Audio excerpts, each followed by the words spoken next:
Tissue.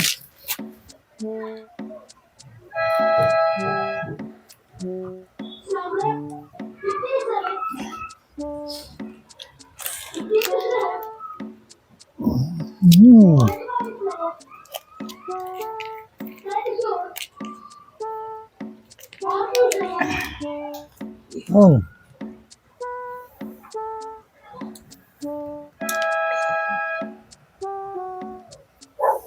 Oops.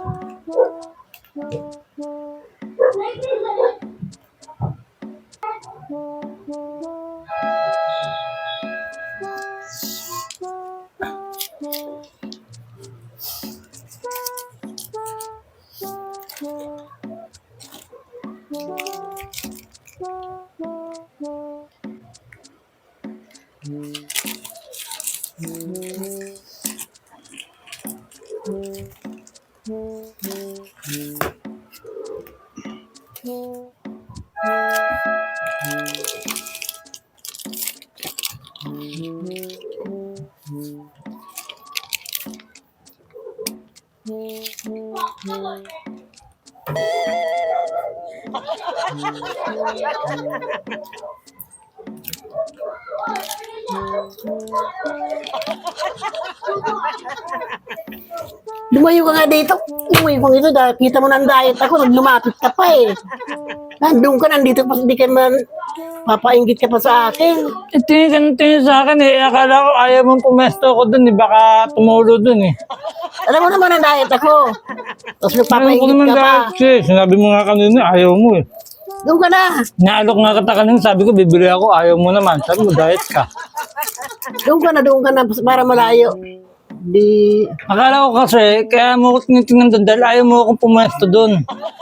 Hindi. Tumitigil akong pero. Ano? Natitis ko pa yung ano. Kasi yung, akala ko, huwag ka dyan, maris ka dyan. Baka tumulo dyan sa higaan. Wala. Ano. Kaya nga ako kanina ako nakita ko nagmedala kang pagkain. Lumaya ako, pumunta ako dito. Tinitingil lang naman ako sa'yo na kung ano pinakain mo na. Parang ang sarap kainin. Kaya parang hindi ko masyadong pinansin. Lumapit ka pa. Yung akala ko kasi, ayaw mo akong pumesto doon eh. Doon ka na uli.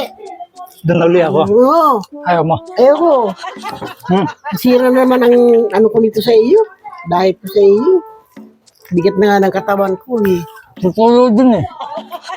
Doon ka na.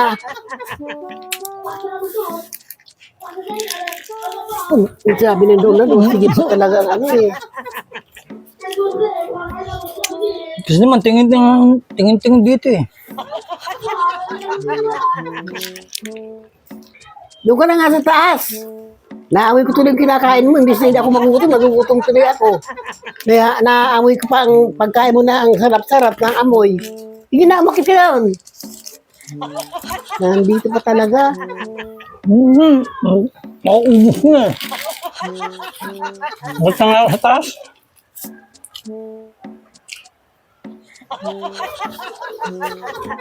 Kumakalam tuloy si Kumura ko. Imbis na hindi ako nakakaramdam ng gutom.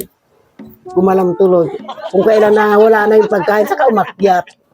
Balik kanina dapat nagpagita sa akin para hindi ako na nagutom. Nagutom tuloy ako. Gusto tuloy kumain. Yan lang. Imbis na hindi ako kakain. Ito naman. Kakain na nga lang. Papagluto ng ulam.